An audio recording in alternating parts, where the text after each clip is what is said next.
Hi, I'm Mary Wong. I have been a ballroom dancer for 14 years. I'm also a co-owner for a ballroom shop called Dancewear Works. I'm always curious about what the judges are like. Who are they? Especially when competing, they're standing there all dressed up and judging us. So I created this series called Know the Judges. Hopefully you'll enjoy and get to know who they are and say hi to them when you see them at the dance floor. Today we have Helle Rusholt Yi to be here, and she is one of the very good judge, one of my favorite persons, and we're gonna get to know her a little bit. So let's start with I want to introduce Helle as one of our certified judge and also a competitive event organizer. What are those? Tell us. So I co-organized the Boca Dancesport competition in Florida, and I co-organized the Commonwealth Classic here in Boston, Massachusetts, outside of Boston. So yeah, 2 competitions, one in August and one in November. Perfect. Let's try to join. So before we start, of course, tell us how you start your ballroom journey. What's your age? Because I heard so many competitors, they all start with very young. And where did you start? So I grew up in Denmark, in Europe, Denmark, right? Scandinavia. And I started dancing when I was 3. So it's many years ago. In Denmark, dancing is a very big part of upbringing. So it's very common that you take your kids and you send them to like a dance school and you do some steps to like famous children's songs and stuff. So obviously we did not start with rumba walks and natural turns and all that stuff to begin with. So I started when I was 3, and it was because my mom said to me, I could not sit still, and I loved music, and I would just, twirl around. And a little funny part was I like to do it with no clothes on. Yeah. That's so obviously going to ballroom dancing or going to dance school as 3-year-old, you had to wear a little dress, but that was fine. And then my mom was always saying to me, she said, oh, I'm afraid she's going to end up as a stripper in Vegas. That was always what my mom said. So I thought, okay, at least I stayed in the ballroom world. Maybe I turned more towards the Latin American. So my dresses were a little more skimpy than the ballroom dresses, but at least I had clothes on.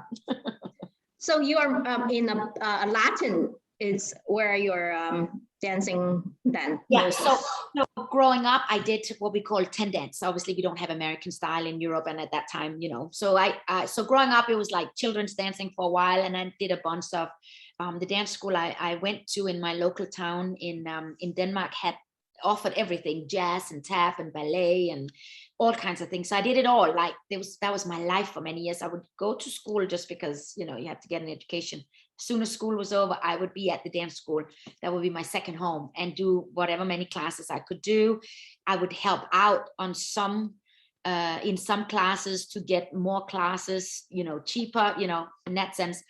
And then I probably started competing in both standard Latin, ballroom Latin, when I was 6, 7, like as a juvenile, right? And then went up through the ranks. And as an amateur, I was a 10 dancer, and representing Denmark in 10 dance as an amateur. And then when I turned professional, I just did Latin. So majority of what I competed in was just the Latin American. That's not true. Before I turned professional, my last years of amateur, I only did Latin too. So yeah. So I lived in Denmark and did all of that. But in 1994, I moved to London to literally just live and breathe dancing. So to take lessons, to train, to compete. And at that time, I was only doing Latin. So I had about 7 years in London. Wow. And, most of them were amateur and then turned professional. And then I was like, okay, I think we're done competing. I went to do the show on the floor for like almost 2 years. And that was sort of an easy way to transition into retirement, right? And then when we were done with that, I was like, maybe I should just, teach in America for a year, because people had always said, if you guys ever want to teach and come to America, I had all these contacts. So I ended up in Boston teaching, and then now I'm still here 21 years later. Wow, that's Yeah. a long journey. Yeah. So going through this journey, what is your, the best experience and your worst experience? Oh, that's a good question.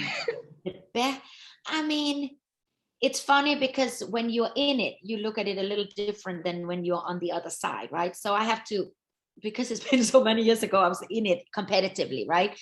I think when I look back, like people would always say to me, for instance, so what's your better life? Is it better when you were in London or when you're in America? And I said, obviously the standard of living is much better here in America now, because now I'm making money and, like I'm working. And literally when we lived in London, every single penny we made was to afford dancing, right? Like it was like, okay, I need to sell a dress so I can afford the flight ticket to go and compete here, or I need a new pair of shoes, or, so the standard of living is much better here than it was when I lived in London. But I would just not do what we did. I mean, we literally were just breathing dancing. Like, for instance, it was someone's birthday and it was like we all wanted to go out, but we had to first go practice. Even for Friday or Saturday night, you would first go and do your practice. And being a Latin dancer, we were always the late practice in London. So we were never done before like 10 o'clock. And then maybe we would go out and it would be like fancy to go out to a TGI Fridays and share a chicken fajita, like, because all the money we had, we spent on dancing. We literally in London only worked so we could afford to dance. So I would say, looking back at it, the journey of it all was great. And then, some of the best moments was, when you finally, make that final, or, get to where you've been working so hard to get to, like something you've been working on for a very, very long time, and suddenly it just all comes together in one night. That's amazing. But it doesn't always happen, and it doesn't happen very often. So I'd say the journey itself, looking back, has been great. Like, there's probably many things I wouldn't have done had I not been dancing. I always think that you, in the dance industries is amazing, fun place to be at. How about the worst? Any particular story or worst incidents that I think that's the best question I always love to ask. I mean, I guess if we have to find like an incident, I remember one year we were dancing Blackpool and we were amateurs, and we didn't have to dance the first round because of where we finished the year before. But when it was our time to go on, I didn't realize my partner at the time, he wasn't feeling well. I remember we were dancing through the rounds, and this was at the time where Blackpool was humongous, right? And so they were like, between the dances, they were like literally almost time to go outside and have a cigarette. Not that I smoke, but I'm just saying, like, it didn't just have one heat and then you're on again. So I remember, and in the beginning in Blackpool, you didn't do the jive, right? The jive only comes on in the semi. And I remember saying to my partner, come on, you got to pick it up. Like, he was just not, I didn't feel he was on his best. And I knew it was the first round, but I was like, this is not right. But he didn't say anything. So we finished the paso doble in one of the rounds, I don't remember. And he collapses to the floor, right? He literally collapses to the floor. Oh my God. I'm thinking to myself, oh my God, this is the first thing. I think this is horrible, Irene, but this happened. I'm thinking to myself, oh my God, we can't dance tonight. I am not going to wear my new dress. This is all I thought. The guy could have been dead on the floor right in front of my feet. And all I can think of is, what if I can't dance tonight and wear my new dress? Yeah.